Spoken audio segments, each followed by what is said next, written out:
नमस्कार दोस्तों, स्वागत है आपका मेरी जीके की पाठशाला में और मैं पढ़ा रही हूँ आपको कंप्लीट इंडियन पॉलिटी। तो दोस्तों, जैसे कि हम पढ़ रहे थे मौलिक अधिकारों के बारे में, और मौलिक अधिकारों में हमने क्या पढ़ा था? समता का, समानता का अधिकार, अनुच्छेद 14 से अनुच्छेद 18 अभी हमने पूरा पढ़ा नहीं है, कुछ अनुच्छेद बच गए हैं, वो आज हम कंप्लीट करेंगे। तो दोस्तों, उम्मीद है आपने पिछली क्लास तो देखी होगी, क्योंकि अगर आपने पिछली क्लास नहीं देखी है तो अभी की क्लास आपको समझ में नहीं आएगी, इसलिए पिछली क्लास भी ज़रूर देखिएगा, क्योंकि 14 से 18 अनुच्छेद तक के उसमें अधिकार दिए हुए हैं और आप उन्हें कंप्लीट पढ़िएगा, तभी आपको बेनिफिट होगा। ठीक है, तो दोस्तों वेलकम है आपका मेरी क्लास में। और आज का सुविचार पढ़ते हैं कि ज्ञान एक ऐसा निवेश है, ज्ञान जो है वो एक ऐसा निवेश है जिसका मुनाफा हमारे जीवन के अंत तक भी हमें मिलता रहता है, जिसका मुनाफा हमारे जीवन के अंत तक भी हमें मिलता रहता है। कैसे मिलता रहता है दोस्तों? हमने देखिए कहीं पढ़ाना शुरू करा, किसी को हमारा पढ़ाना अच्छा लगा तो वो हमेशा हमें याद करेगा कि उस टीचर ने मुझे पढ़ाया था और मेरे को यहाँ फ़ायदा हुआ है ना, मुझे इस तरह से फ़ायदा हुआ, मेरे एग्ज़ाम में एक क्वेश्चन आए, तो वो टीचर की बात हमेशा करेगा। तो ज्ञान ही तो दिया है अपना टीचर ने, और अंत तक उसे मुनाफा मिलता रहता है, उसकी तारीफ़ होती रहती है कि उसने मुझे नॉलेज अच्छी दी। हम भी अपने टीचरों की तारीफ़ करते हैं कि उस टीचर ने हमें अच्छा पढ़ाया। होता है ना दोस्तों, ऐसा मेरे साथ भी होता है, आपके साथ भी होता होगा।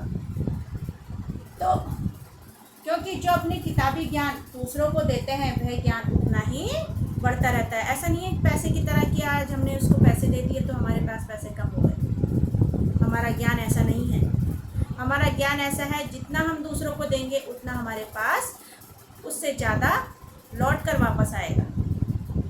इसलिए कहते हैं कि अगर किसी विषय में भी आपको महारत हासिल करनी है तो आप वो विषय किसी दूसरे व्यक्ति को पढ़ाना शुरू कर दीजिए, तो आपको उस विषय में महारत हासिल हो जाएगी। ये बात सही है ना दोस्तों?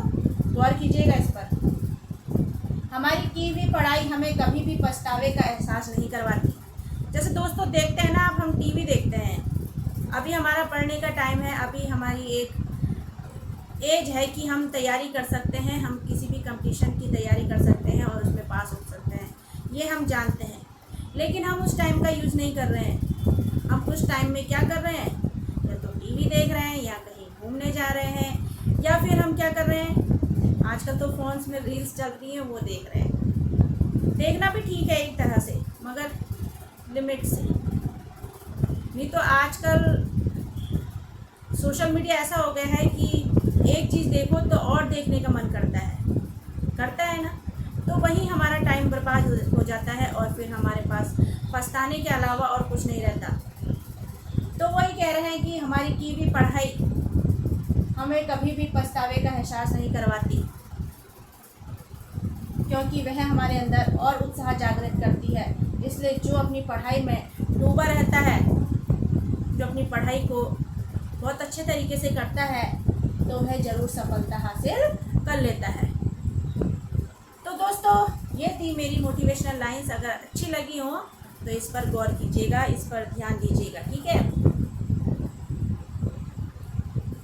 एंटरटेनमेंट होना चाहिए, लेकिन लिमिट से होना चाहिए, जो हमारा टाइम भी बर्बाद ना हो और एंटरटेन भी हो जाए और हमारी पढ़ाई भी हो जाए, है ना, और हमें पछतावा भी नहीं हो। तो मौलिक अधिकारों के बारे में हम पढ़ रहे थे, कहाँ तक हमने पढ़े थे? अनुच्छेद 16 तक पढ़े थे हमने। तो समता का अधिकार 14 से 18 तक एक बार मैं आपको शॉर्ट रूप में बता देती हूँ। अनुच्छेद 14 में क्या है? विधि के समक्ष समता।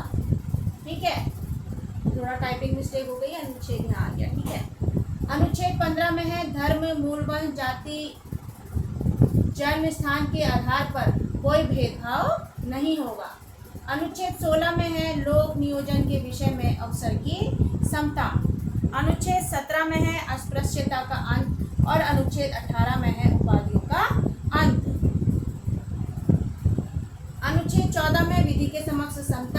अनुच्छेद 15 में धर्म, मूल वन, जाति, जन्म स्थान, लिंग के आधार पर कोई भेदभाव नहीं होगा।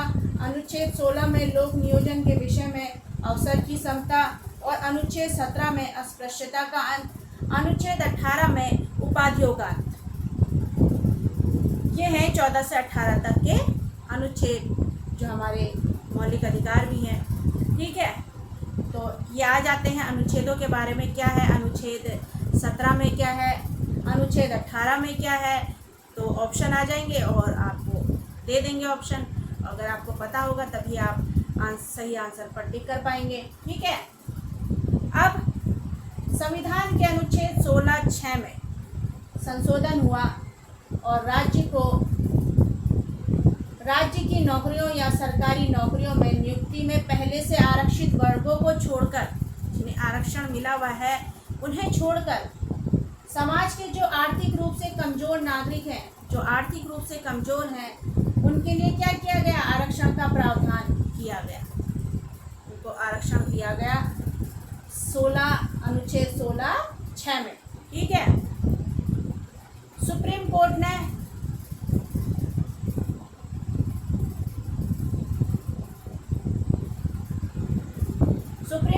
2019 में संसद द्वारा पारित किए गए 103वें सुप्रीम कोर्ट द्वारा पारित किए गए 103वें संवैधानिक संशोधन को सही ठहराया और 103 में संविधान संशोधन में कानून जो है सामान्य वर्ग में आर्थिक रूप से पिछड़े लोगों को 10% आरक्षण और शैक्षणिक संस्थानों और रोजगार में दिया जाएगा। मतलब 10% आरक्षण दिया जाएगा जो सामान्य वर्ग के लोग हैं लेकिन आर्थिक रूप से पिछड़ गए हैं, उन्हें 10% का आरक्षण दिया जाएगा। ये कौन से संशोधन में, 103वें संशोधन में है। ठीक है, अब अनुच्छेद पढ़ते हैं 17, अस्पृश्यता का अंत। अनुच्छेद 17 में क्या था, अस्पृश्यता का अंत था और इसमें अनुच्छेद 17 में ही दंड की बात भी की गई है। ठीक है, भारत के संसद में अनुच्छेद 17 के सहयोग से सिविल अधिकार संरक्षण अधिनियम 1955 भी बनाया गया है। कौन सा, 1955 भी बनाया गया है, सिविल अधिकार संरक्षण अधिनियम। ठीक है, अब अनुच्छेद 18 आता है और इसमें आता है उपाधियों का अंत। इसकी बात की गई है, इसमें राज्य जो है सेना या विद्या संबंधी सम्मान के सिवाय और कोई उपाधि नहीं देगा, जैसे PhD, डॉक्टरेट उपाधि, सेना के लिए परमवीर चक्र, अशोक चक्र, ये उपाधि तो दे सकते हैं लेकिन इसके अलावा और कोई उपाधि नहीं देगा। यह है उपाधियों का अंत, सेना या विद्या संबंधी सम्मान के सिवाय और कोई उपाधि नहीं देगा। ठीक है, जैसे लेकिन भारत का कोई भी नागरिक किसी विदेशी उपाधि को स्वीकार भी नहीं करेगा। भारत का कोई नागरिक किसी विदेशी उपाधि को स्वीकार भी नहीं करेगा और कोई व्यक्ति भारत के लिए काम कर रहा है, ठीक है, भारत के लिए अगर वो काम कर रहा है और कोई विदेशी नागरिक किसी विदेशी राज्य से कोई उपाधि नहीं लेगा, मतलब अगर वो काम कर रहा है भारत में कोई विदेशी, ठीक है, तो तब भी वो कोई उपाधि नहीं लेगा। अगर उपाधि लेनी भी होगी तो राष्ट्रपति की सहमति के बिना वह स्वीकार नहीं की जाएगी, राष्ट्रपति की सहमति लेनी पड़ेगी। अब इन अनुच्छेदों के लिए भी कुछ अपवाद हैं। अनुच्छेद 361 के अंतर्गत कहा गया कि राष्ट्रपति और राज्यपाल अपने पद पर रहते हुए उनके ऊपर कोई आपराधिक कार्यवाही नहीं की जाएगी। राष्ट्रपति और राज्यपाल के ऊपर 361 अनुच्छेद के अंतर्गत कोई आपराधिक कार्यवाही नहीं की जाएगी। कब, जब वो अपने पद पर हैं तब तक उन पर कोई कार्यवाही नहीं की जाएगी।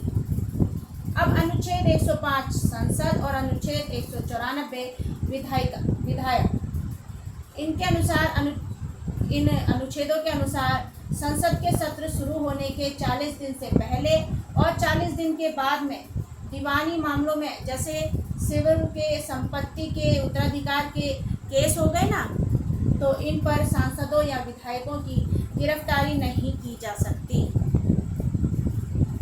ठीक है, किस पर, दीवानी मामलों पर, दीवानी मामलों पर संसद के सत्र शुरू होने के 40 दिन पहले और 40 दिन के बाद। ठीक है, क्या बोल रहे हैं, 40 दिन के बाद में दीवानी मामलों में ये कोई भी गिरफ्तारी नहीं की जा सकती, लेकिन आपराधिक मामलों में गिरफ्तार किया जा सकता है। जैसे अगर कोई उन्होंने क्या कर दिया हो, आपराधिक कार्य कर दिया हो, है ना, कोई गलत कार्य कर दिया हो, मुजरिम हो, तो उस पर तो केस किया जा सकता है, लेकिन दीवानी मामलों पर कोई केस नहीं किया जा सकता। अब इसके बाद आता है स्वतंत्रता का अधिकार। अभी क्या पढ़ा था, समता या समानता का अधिकार। अब पढ़ेंगे स्वतंत्रता का अधिकार, अनुच्छेद 19 से 22 तक। अनुच्छेद 19 में वाक, स्वातंत्र्य आदि विषयक कुछ अधिकारों का संरक्षण दिया हुआ है। कौन सा, वाक, स्वातंत्र्य आदि विषयक कुछ अधिकारों का संरक्षण है अनुच्छेद 19 में। अनुच्छेद 20 में अपराधों के लिए दोष सिद्धि के संबंध में संरक्षण। अनुच्छेद 21 में प्राण और दैहिक स्वतंत्रता का संरक्षण। अनुच्छेद 21 क में शिक्षा का अधिकार। अनुच्छेद 22 में कुछ दशा में गिरफ्तारी और निरोध से संरक्षण। ठीक है,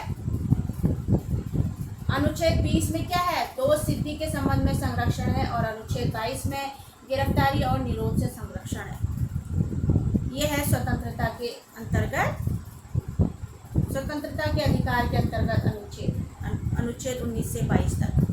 इनके बारे में हम पढ़ेंगे अपनी अगली क्लास में।